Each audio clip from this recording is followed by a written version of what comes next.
You know, in this industry, they teach you to assume that someone new is listening every single episode, right? So if you were the person who listened to me for the first time on Friday, call the last two games you just watched winnable. I sincerely apologize. And if you're back anyway, I appreciate you greatly. How stupid, right? How dumb. Let's talk about it today on Locked On Tigers. You are Locked On Tigers, your daily Detroit Tigers podcast. Part of the Locked On Podcast Network, your team every day.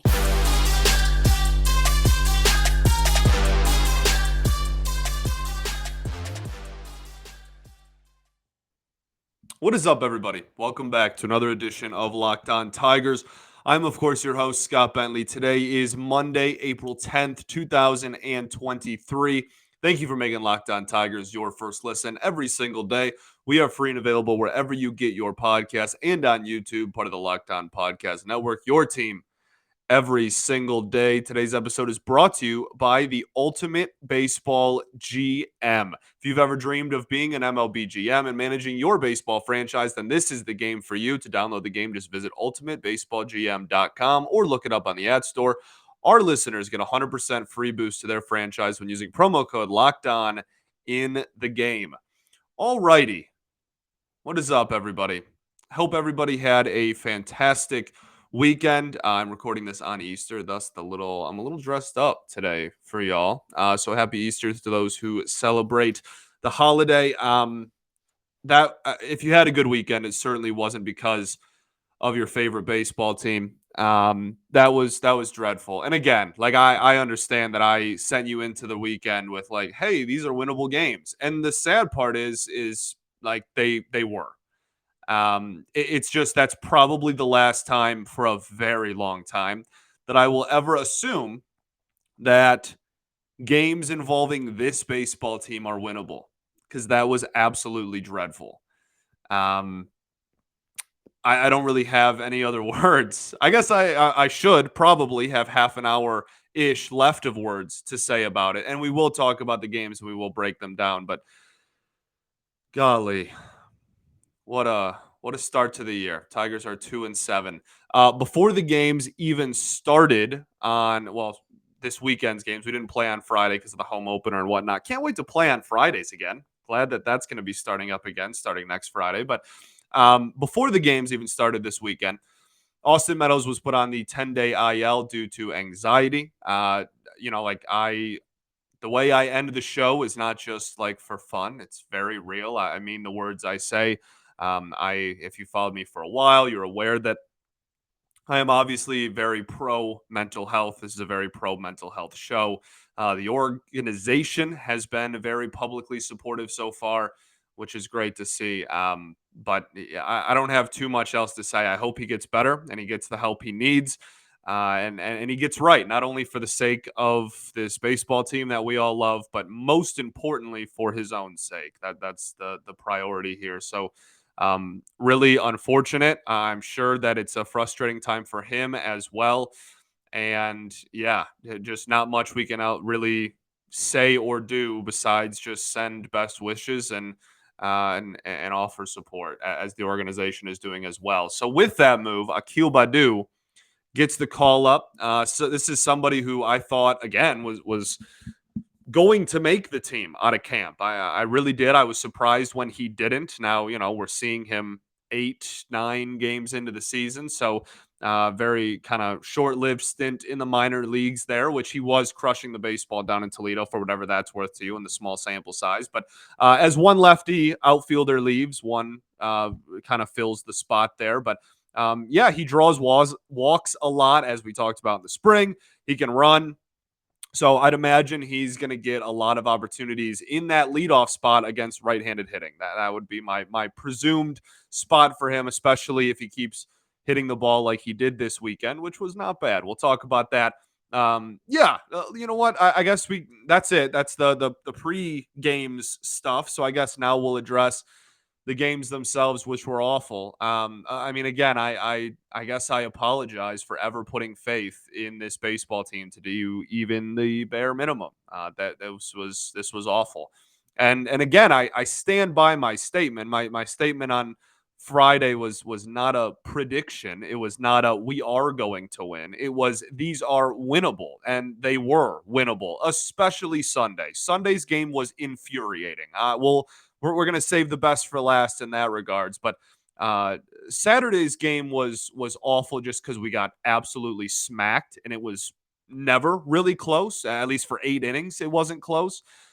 So that one got out of hand quickly, and that obviously losing by 10 runs or 9 runs or whatever is always going to be incredibly upsetting. But Sunday was always like the winnable game, and it really my mindset as I made public obviously was going into this series was if you can even steal one of the first two, you have a really good chance of winning this series. And instead, they turned around and got swept with three absolutely pitiful performances. So let's talk about them. That sounds like a fun time, don't it? I guess we'll start with Joey Wentz. This was the 14-5 loss on Saturday.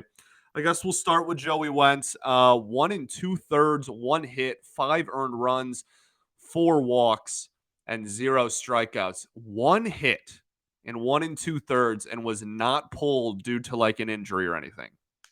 1 hit. Had an 11 pitch first inning and yet ended his outing with almost 50 pitches, an outing that he didn't even get through the second inning in. There, as an analyst, or at least someone who's attempting to showcase as one, there's points where things are either so bad or so good that there's not very much analysis, right? This is obviously not so good that there's no analysis. So it's one of those weird times where there really isn't too much to say because it was that bad. Like he won't be that bad every single time he takes the bump. This is his second start of the year. We saw in his first start this season that he only allowed 1 walk, almost went 6 innings, gave up 3 earned runs. Like, was 2 outs away from a quality start in his first outing of the year. So, like, it's just one of those. I'm not calling it an outlier necessarily. He clearly has some command stuff he needs to work on, but like he just simply could not find the strike zone. It was all command, and that's not rocket science. I'm not telling you something that if you watch the game, you aren't already painfully aware of when watching. Like he just had a complete inability to throw the ball over the plate. Complete inability. So, yeah, like one of those weird outings where there's not too much to say because it was just that bad. And we are all very aware of what happened. Zero command. And after the first start, you kind of looked around, you were like, if he goes 6 and only gives up 3 or less in his next start, maybe Michael Lorenzen doesn't take his spot. He takes someone else's spot. We have to have a conversation. We'll get to Michael Lorenzen at the end of the show. There's an update that suggests that he's pretty close, but I don't know. After that start, it's looking a little more clear that it's probably still going to be Wentz, and he still has some stuff he needs to iron out. Then the ball gets handed off to Garrett Hill, who goes 3 1/3, 2 hits, 3 earned runs, 2 walks, and 2 strikeouts. Look, it's a nice thing that his velocity has moved up since moving back to the bullpen, and we highlighted that a lot in the spring. But he has some serious command issues to still iron out, I guess. Also to worry about. This is again something we talked about a lot at the end of spring training, and already have mentioned it a few times early on in the season. He gave up 2 homers in this outing. One was just a meatball right down the pipe. He needs to take some significant, honestly, strides in improving his command on a consistent basis, or else, to be honest with you, he might end up being one of the first relievers that's sent down to the minors. And like we all have to remember, we're whatever 9 games into the season. Are we 2-7? Jeez. So we're not even 10 games into the year, but this is going to be a revolving door, especially when it comes to the bullpen and especially when it comes to the not everyday starter position players, right? The more utility platoon type of position players. That is going to be a constant revolving door throughout the year. And there's been several people in both of those categories that have yet to really show anything so far this season. Multiple, like a handful in both groups. Not great. Tyler Alexander then gets the ball after that. He goes 3 innings, 6 hits, 4 earned runs, no walks, 1 strikeout. Um, Look, Tyler Alexander fills the strike zone. He doesn't allow walks. That's the reason that I think he made it through the offseason. It wasn't part of the casualties of the beginning of Scott Harris's tenure when he kind of let a lot of people go. But at his best, he gives you a lot of weak contact in the zone, right? But when he's not at his best, he can give up a lot of hard contact and therefore a lot of runs. And I think this game partially, they kind of hung him out to dry a little bit just so that they didn't have to use any more relievers, right? I mean, clearly we went position player in the ninth, so that they didn't want to burn through the bullpen, so they kind of just left him out there. Like the third inning was kind of ugly, but it cannot be entirely his fault and also mean that he didn't look very sharp. Like both can be true, and I think that that's the case here. Okay, let's keep talking about this great, grand, awesome baseball game. But first, I got to tell y'all about our friends over at the Ultimate Baseball GM. This is the coolest game I have played in a very long time. I am absolutely hooked. I've always thought that I could be a great Major League GM. I know a lot of you would disagree with that, but you can put yourself to the test as well because it turns out it's not all that easy. The game allows you to manage every strategic aspect of a franchise playing through seasons and leading your franchise and fans to glory as you build a historic dynasty. In the simulation, you're responsible for hiring the right coaches, the right staff, managing team finances, scouting and drafting players, managing through difficult personalities, injuries, navigating your franchise through free agency, the ups and downs of the season. All of this in a challenging and realistic game world. Ultimate Baseball GM is completely free and playable offline. You can play on the go as you want, when you want. Okay? It is absolutely awesome. Locked On Tigers listeners are also getting a 100% free boost to their franchise when using the promo code Locked On at the game store. So make sure to check it out. To download the game, just visit probaseballgm.com. Scan the code on the screen here if you're watching on YouTube, or look it up in the App Store. That's probaseballgm.com. The Ultimate Baseball GM. Start your dynasty today. Also got to tell you all about our new friends over at Rocket Money. Try it free for 30 days, right? We've all heard that a million times. Just enough time to try it and then completely forget about it. In fact, over 80% of people have subscriptions they forgot about or don't even realize they still have. You could be wasting your money and not even realizing it. Rocket Money helps you find those forgotten subscriptions so you can stop paying for the ones you don't use. Like I said, over 80% of people have subscriptions they forgot about. Rocket Money will quickly and easily find your subscriptions for you. And then you don't have to pay anymore.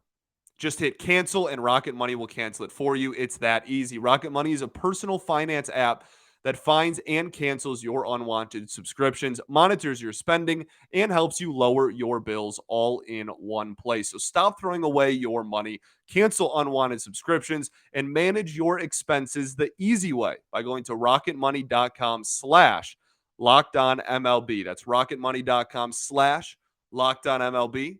One last time. rocketmoney.com/LockedOnMLB. All right, everybody, welcome back. Segment 2 here, Locked On Tigers.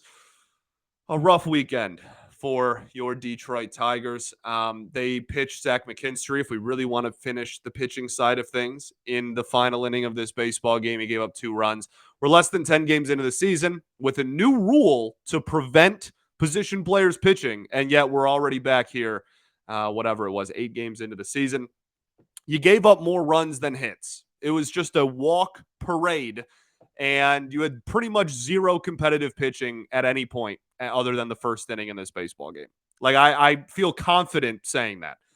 It was just uncompetitive at-bat after uncompetitive at-bat, walk after walk, missing the strike zone, full count after full count. Just a dreadful game on the mound for the Detroit Tigers. Offensively, they've had worse offensive games. This is, the first time through the lineup was terrible and pretty insanely uncompetitive, but better at bats as the game went along. I thought the biggest thing that we'll talk about in this game and on Sunday's game, more so probably on Sundays, was, and honestly probably 100 other times this season, this team has just been beyond unclutch so far this season. The Red Sox had 3 errors in this ball game. You had 1 unearned run. Like, just no ability to take advantage of mistakes, no ability to take advantage of walks, no ability to take advantage of runners in scoring position. We've already talked about this like 3 times, and we're 8 games into the season. Like, they just don't have any ability to have like clutch or timely hitting or string together competitive at bats one after another. Just really not good on either side of the ball, but like 10 base runners and 5 runs shouldn't be like some death sentence. It just was because the pitching was awful. This was a disaster, and it shouldn't have been. As I've said a few times, I think the Red Sox are a decent team, and they will be playing meaningful baseball relatively deep into the season. But they're not world beaters, and they were coming off a sweep at home to the Pittsburgh Pirates, and you got absolutely embarrassed in your home opener against them. Just inexcusable stuff.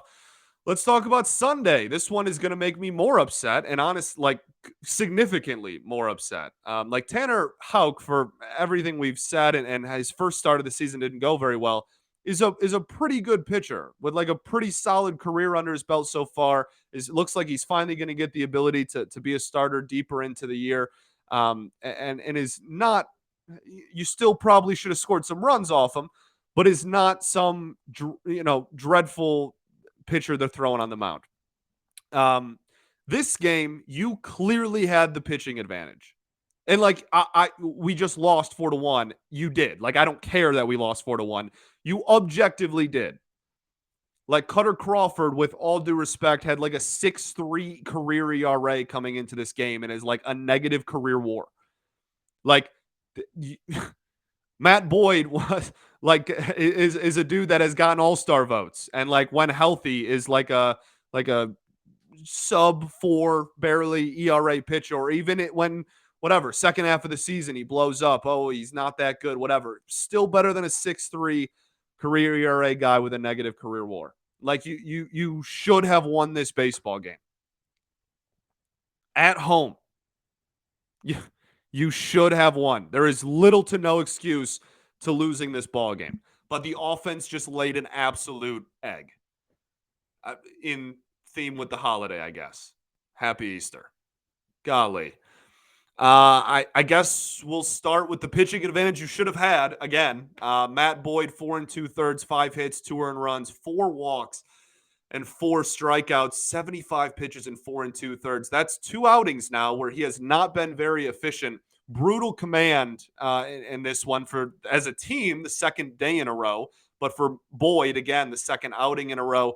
One of the reasons I talked about bringing back Boyd in not this insanely negative light was because he brought pretty solid walk against numbers throughout his career with him. And I thought that was kind of addressing the dominate the strike zone thing, which we'll talk about later.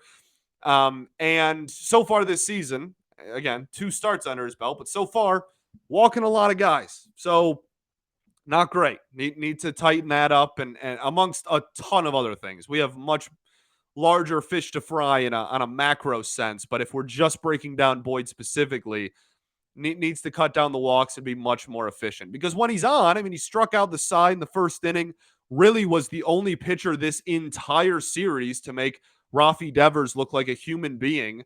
Like, he showed when his command was on that he can still be a good pitcher. But I mean, 4 walks and 4 2/3 and almost 80 pitches in the same amount of innings is not great.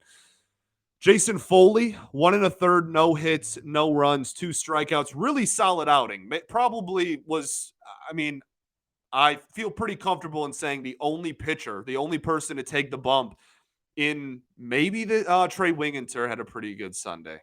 So I'm not going to go that far. But I think Jason Foley was one of the very few highlights of this weekend pitching-wise. The sinker looked great. I think he's going to be the first out of the pen for the foreseeable future. I mean, it's certainly, again, I don't think it's going to be Jose Cisnero anytime soon. And if it is, then that's a much different conversation.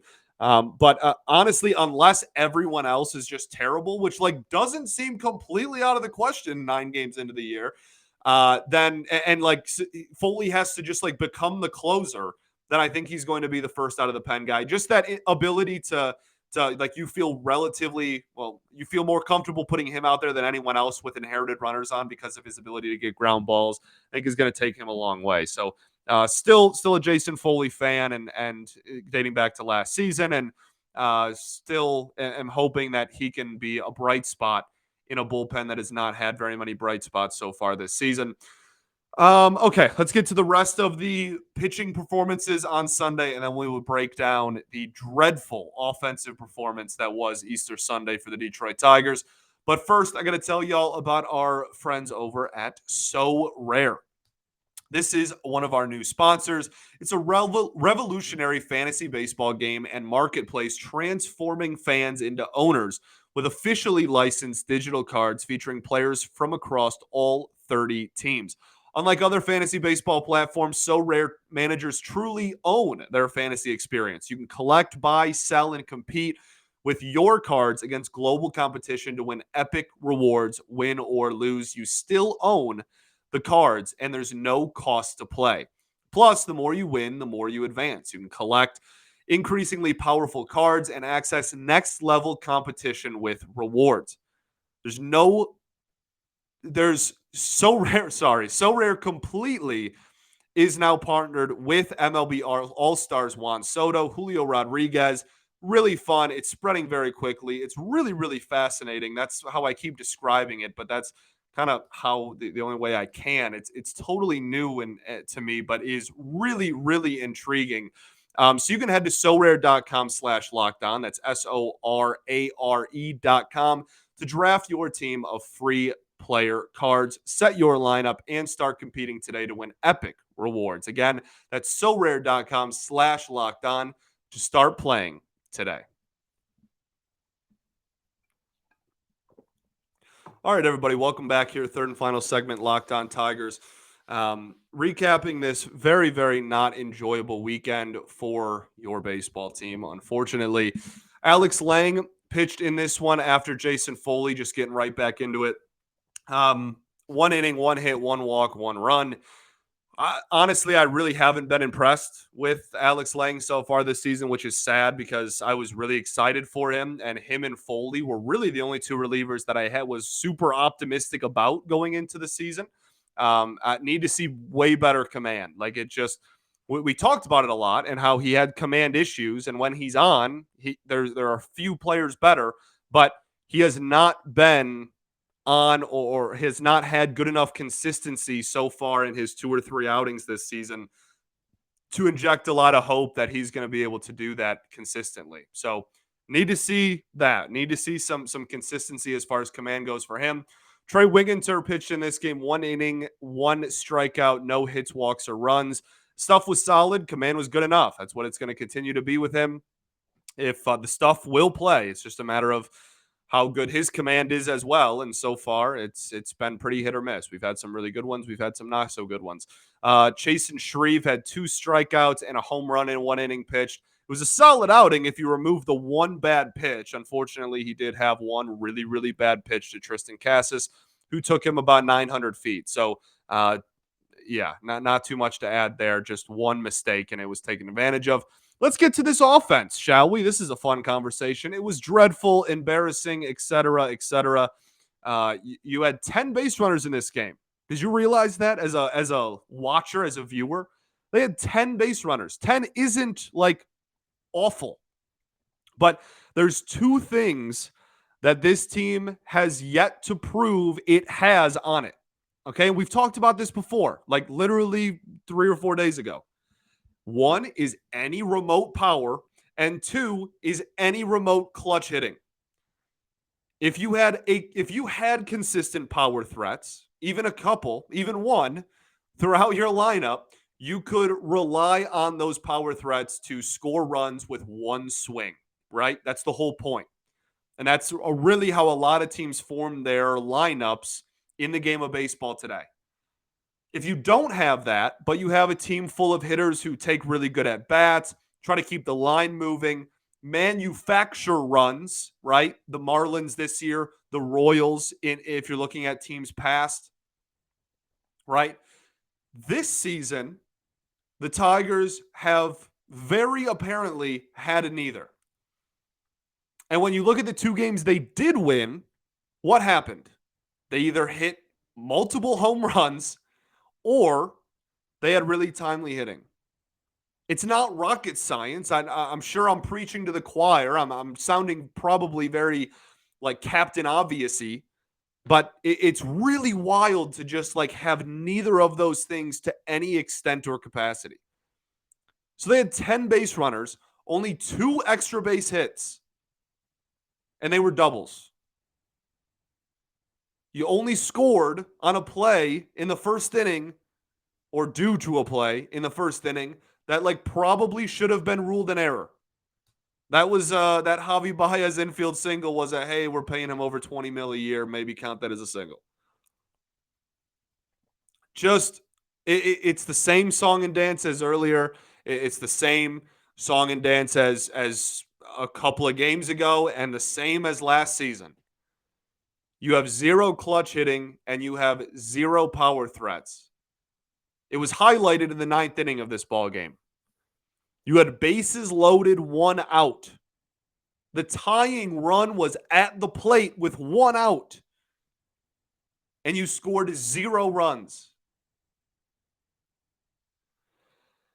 If there are any individual performances offensively throughout the weekend, Akil Baddoo was off to a pretty nice start. This team desperately is going to need that. He'll provide some speed on the base paths as well. And now on Miguel Cabrera off days as well, like against righties, you can kind of put him and Carpenter in the lineup at the same time. So kind of that thing we were talking about in the spring that is going to be hard to really justify. Now you have the ability to do. So there's that, I guess. But even with like apparently it's just impossible to have only good things to say about anything involving this team lately because like even with that, like that at bat in the 9th inning, like Baddoo was the final out in that at bat on Sunday with bases loaded, 2 outs in the 9th. Like not that McKinstry's at bat was better. That was a can of corn to the outfield. I didn't even score Torkelson from third, but like Baddoo's at bat in the 9th was brutal. Torque had a decent weekend, I guess. Speaking of, like if I mean, relatively speaking, like I'm not. It wasn't a world beater or anything, but he had the only RBI on Sunday. He had another RBI over the weekend. He went 0 for, but had a sac fly. Had a hard hit ball on the RBI on Sunday. That was almost 100 miles an hour, I guess. I don't know. Like all in all, this was awful. I made this analogy before, but this team really is at a point where every single fan has the right to just ask to be proven wrong about pretty much anything positive. Like skepticism is not only warranted, but it's completely justified. A lot of baseball is left to play this year. So we'll see what happens in a bigger sample size, right? We've played 9 games. We have yet to even reach the 10-game mark. We'll see. But so far, it looks a lot similar to last year, except for the bullpen, which has gotten worse. If you were to make a list, okay? If you were to make a list of every single thing that needed to be different from last year to even just improve by a little bit, right? Like my 74 win mark, to even obtain that from last year, not even be like a good team. To just improve to a low 70s win total and maybe go on some runs at some point. If you were to make a list of everything that needed to be different from last year to even obtain that, you might be batting over so far this season. Very little is apparently different so far. Again, a lot of baseball left to play. We'll see. I'll certainly be here through all of it. You certainly do not need to be here through all of it. You do not need to subject yourself to 150, whatever, math, 3 more games of this. But I will be. And if you'd like to go along for the ride of the rest of the season to see if anything changes, I will gladly hold the door open for you. But golly, I just it's very understandable. Made this analogy a couple of days ago too, but it's just super understandable to just cross your arms and just say, "This is awful. Prove me wrong, Detroit Tigers." That's makes complete sense to me. And as I said going into the series, it might get only harder from here on out as far as April goes. Like now you go to Toronto, then you play San Francisco, Cleveland, Baltimore, Milwaukee, Baltimore. There's a legitimate argument all of those teams are better than the Boston Red Sox. And I think objectively, all of them except like Baltimore is the only question. Like objectively, 4 of the 5 are. 3 of the 4. 5 series, 4 teams. That's your April. Cool. That was super positive. Thanks for making Locked On Tigers your first listen every single day. We are free and available wherever you get your podcast, including YouTube. For your next listen, check on the Locked On Fantasy Baseball podcast. Win your league by listening to Matt and Dom every day as they bring you the best fantasy draft strategies. Find Locked On Fantasy Baseball wherever you get your podcast and on YouTube, part of the Locked On Podcast Network, your team every single day. All right, everybody. Rough one. And now you head to, like I said, you head to Toronto. Toronto's better than Boston.